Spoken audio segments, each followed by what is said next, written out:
उन्हाळा चालू झालेला आहे आणि मुलं घरीच असतात. मुलांची रोज फरमाईश असते की रोज नवीन नाश्ता करायला.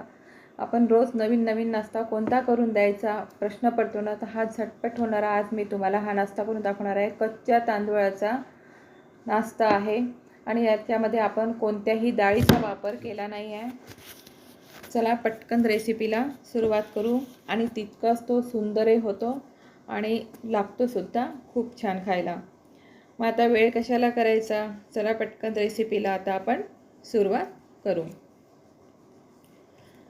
इथे आपल्याला कच्चे तांदूळ घ्यायचे आहे. तांदूळ तुम्ही कोणतेही तांदूळ घेऊ शकता आणि ते आपल्याला पाण्यामध्ये 2 पाण्याने चांगलं स्वच्छ धुवून घ्यायचं आहे आणि त्याला आपल्याला 4 ते 5 तास चांगलं मुरू द्यायचं आहे किंवा ओव्हरनाईटसुद्धा तुम्ही करू शकता.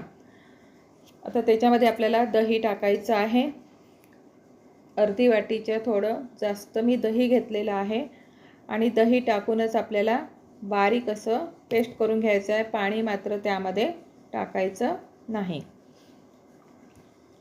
बघा आपली अशी मस्त अशी पेस्ट झालेली आहे. आता त्यामध्ये 1 चमचा मी साखर टाकणार आहे. साखर टाकल्यामुळे काय करायचं आहे, परत आपल्याला एक वेळा फिरून घ्यायचं आहे किंवा तुमच्याकडे जर पिठी साखर असेल ना, तर तुम्ही पिठी साखरसुद्धा त्यामध्ये टाकू शकता. आता आपलं बॅटर मस्त झालेलं आहे आणि मी दुसऱ्या भांड्यामध्ये काढून घेतलेलं आहे. आता मिक्सरच्या पॉटमध्ये आपल्याला बरंच लागलेलं राहते म्हणून थोडंसं त्यामध्ये पाणी टाकलेलं आहे. आता ह्या बॅटरमध्ये आपल्याला मीठ टाकायचं आहे आणि मीठ टाकल्यानंतर त्यामध्ये रवा टाकायचा आहे. रवा आपल्याला अर्धी वाटी रवा घ्यायचा आहे आणि रवा आपल्याला त्या बॅटरमध्ये मिक्स करून घ्यायचा आहे. त्याच्यामध्ये बिलकुल गुठळ्या नाही झाल्या पाहिजे म्हणून असं आपल्याला पूर्ण बॅटर फिरून घ्यायचं आहे आणि आवश्यकतेनुसार बिलकुल थोडंसं पाणी टाकायचं. पाणी मात्र एकदम टाकायचं नाही. थोडं थोडं पाणी टाकूनच आपल्याला बॅटर चांगलं करून घ्यायचं आहे. आणि आता रवा टाकल्यामुळे काय होईल, 15 मिनटं त्याला रेस्ट करायला ठेवायचं आहे. 15 मिनटानंतर आपलं बॅटर छान फुललेलं आहे.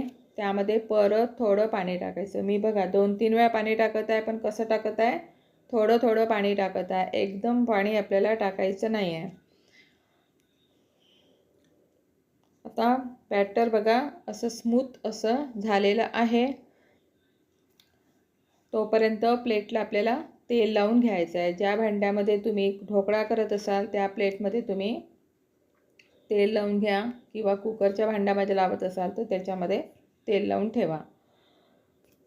आता थोडंसं 2 ते 3 चम्मच आपल्याला कच्चं तेल घ्यायचं आहे आणि त्याला कडकडीत गरम करायचं आहे. गरम झाल्यानंतर त्याच्यामध्ये मोहरी टाकायची आपल्याला आणि थोडे हिरवी मिरची पातळ असं चिरून टाकायची आहे आणि पूर्ण चिमू द्यायची आणि नंतरच हे बॅटर आपल्याला त्यामध्ये टाकायचं आहे. टाकल्यानंतर परत छान एक वेळा मिक्स करून घ्यायचं आणि लागेल तरच थोडंसं पाणी टाकायचं. बघा वाटीमध्ये अर्धी वाटीच पाणी आपल्याला लागलेलं आहे, जास्त पाणी लागत नाही. आणि नंतर त्यामध्ये इनो टाकायचा. जर तुम्हाला इनो जर आवडत नसेल तर तुम्ही थोडा बेकिंग सोडा त्यामध्ये टाका आणि नंतर थोडंसं पाणी टाकून बॅटर आपल्याला छान मिक्स करून घ्यायचं आहे. प्लेटमध्ये आपल्याला ओतून घ्यायचं आहे आणि कढईमध्ये आपल्याला आधीच गरम पाणी करायला ठेवायचं आहे. मी आधीच गरम पाणी करायला ठेवलं आहे. जोपर्यंत पाणी गरम होत नाही, गरम चांगलं उकळलं तेव्हाच आपल्याला ती प्लेट त्यावर ठेवायची आहे. वरून झाकण ठेवायचं आणि मोठ्या गॅसवर 5 मिनटं होऊ द्यायचं आणि नंतर मध्यम गॅसवर आपल्याला 10 मिनटं हा ढोकळा छान होऊ द्यायचा आहे. बघा अर्धी वाटीच आपल्याला पाणी लागलेलं आहे. नंतर आपल्याला चेक करून बघायचं. बघा चाकूला बिलकुल लागत नाही, म्हणजे आपला ढोकळा अतिशय छान झालेला आहे. आणि पूर्ण थंड होऊ द्यायचा. थंड झाल्यावरच आपल्याला त्याचे काप करून घ्यायचे आहे. काप आता मी चौकोनी काप करून घेतलेले आहे आणि बघा असे मस्त मग निघतात.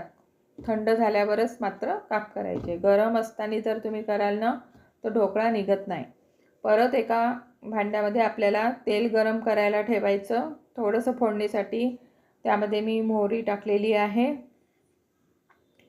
मोहरी आपली झाली की नंतर त्याच्यामध्ये हिरव्या मिरच्या टाकायच्या, त्यालाही बारीक करू आणि थोडीशी तीळ टाकायची. मस्त तडतड झाल्यानंतर मग थोडंसं पाणी टाकायचं आपल्याला आणि उकळू द्यायचं. थोडी उकळी आली का मग काय करायचं, त्या ढोकळ्यावर आपल्याला टाकून द्यायचं आहे. असा मस्त खमंग छान आणि पांढरा शुभ्र आपला असा ढोकळा झालेला आहे आणि तितका जाळीदार आणि नरमसुद्धा झालेला आहे. आपण डाळीचे ढोकळे नेहमीच करतो, परंतु हा तांदळाचा आणि रव्याचा आपण ढोकळा केलेला आहे. याच्यामध्ये तांदूळ आपण 1 वाटी तांदूळचा वापर केला आहे. आजचा व्हिडिओ आवडला असेल नक्की लाईक करा, शेअर करा आणि सबस्क्राईब करा.